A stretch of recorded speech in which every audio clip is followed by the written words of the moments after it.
नमस्कार। आज हम भारत के सबसे पूजनीय संतों में से एक शिरडी के साईं बाबा के जीवन और उनकी शिक्षाओं की गहराई में उतरेंगे। तो सवाल ये उठता है कि आखिर कैसे एक गुमनाम फकीर जिसका कोई नाम पता नहीं था, लाखों करोड़ों लोगों के लिए एक महान संत बन गया। चलिए इस दिलचस्प और रहस्यमयी यात्रा को परत दर परत समझते हैं।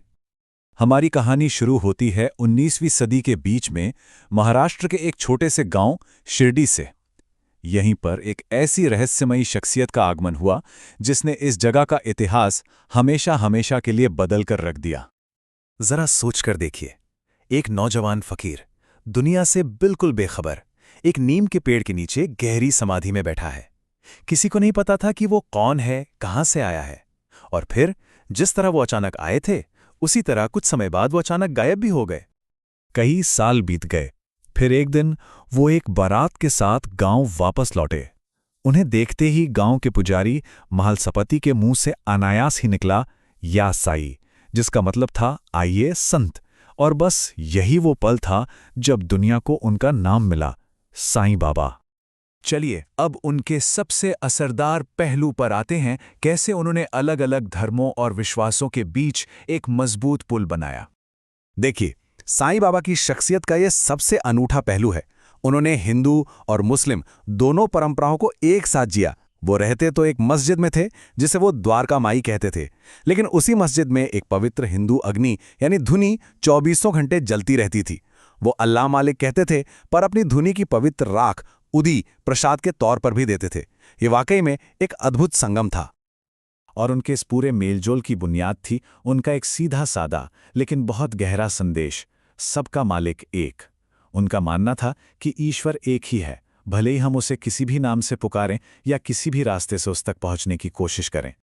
उन्होंने सिर्फ बातें नहीं की, बल्कि शिरडी को आपसी भाईचारे का एक जीता जागता उदाहरण बना दिया। उनकी द्वारका माई में हिंदू और मुसलमान कंधे से कंधा मिलाकर प्रार्थना करते थे। उन्होंने ही हिंदू त्योहार रामनवमी और मुस्लिम उर्स को एक साथ मनाने की शुरुआत की, और ये खूबसूरत परंपरा आज तक जारी है। अब बात करते हैं उन चमत्कारों की जो साईं बाबा से जोड़े जाते हैं।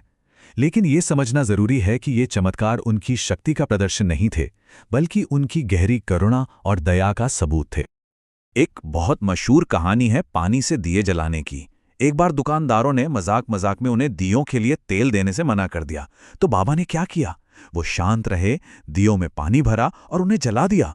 और हैरानी की बात यह थी कि वो दिए पूरी रात ऐसे जले जैसे उनमें तेल ही भरा हो। ये एक सीधा सा संदेश था कि अगर विश्वास सच्चा हो तो नामुमकिन भी मुमकिन हो जाता है।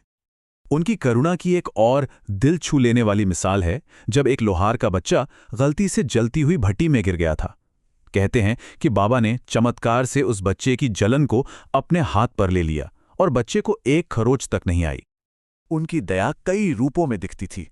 वो अपनी पवित्र उदी से बीमारों का इलाज करते थे। उन्होंने पूरे गांव को हैजा जैसी भयानक महामारी से बचाया। और कमाल की बात यह थी कि वो बिना बताए ही अपने भक्तों के मन की परेशानी जान लेते थे। और उनकी ये दया सिर्फ इंसानों के लिए नहीं थी, वो जानवरों से भी उतना ही प्यार करते थे। तो ये तो हुई चमत्कारों की बात। लेकिन अब जरा उस सीधे साधे लेकिन गहरे फलसफे पर ध्यान देते हैं जो उन्होंने सिखाया।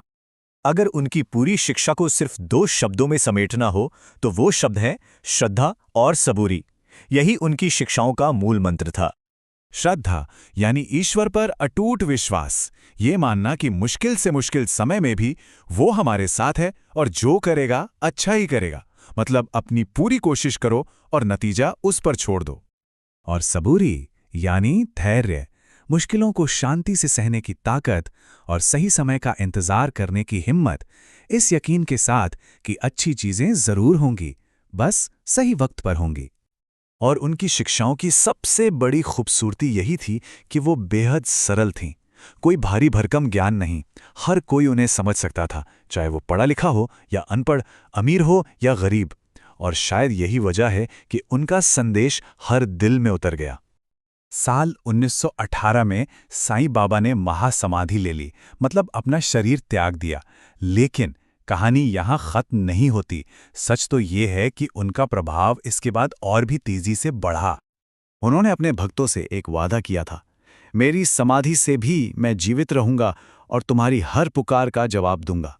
ये एक भरोसा था कि उनकी आत्मा हमेशा मार्गदर्शन के लिए मौजूद रहेगी। और ये वादा पूरा हुआ। 1930 के दशक में जब उनकी जीवनी साईं सच्चरित्र छपी तो उनकी कहानी पूरे भारत में फैल गई। फिर धीरे धीरे ये भक्ति की लहर देश की सीमाओं को पार कर गई। न्यूयॉर्क, लंदन, सिडनी, दुनिया के कोने कोने में उनके मंदिर बने और साईं बाबा एक वैश्विक आध्यात्मिक हस्ती बन गए। अगर आज उनकी लोकप्रियता का अंदाजा लगाना है तो बस ये एक आंकड़ा ही काफी है। खास त्योहारों के दिनों में शिरडी में हर रोज 1 लाख से भी ज्यादा लोग दर्शन के लिए आते हैं। उनकी विरासत आज भी जिंदा है और काम कर रही है। शिरडी मंदिर में आज भी वही रस्में होती हैं जो बाबा ने शुरू की थी। उनके संदेश से प्रेरणा लेकर अनगिनत अस्पताल और लंगर चलाए जाते हैं और उनकी हिंदू मुस्लिम एकता की भावना उन साझा त्योहारों में आज भी झलकती है। तो अंत में ये सवाल हम सबके लिए है, आज की इस बटी हुई दुनिया में साईं बाबा का एकता, विश्वास और धैर्य का वो सरल सा संदेश हमारे लिए क्या मायने रखता है? ये एक ऐसा सवाल है जिसका जवाब हम सभी को अपने अंदर खोजना है।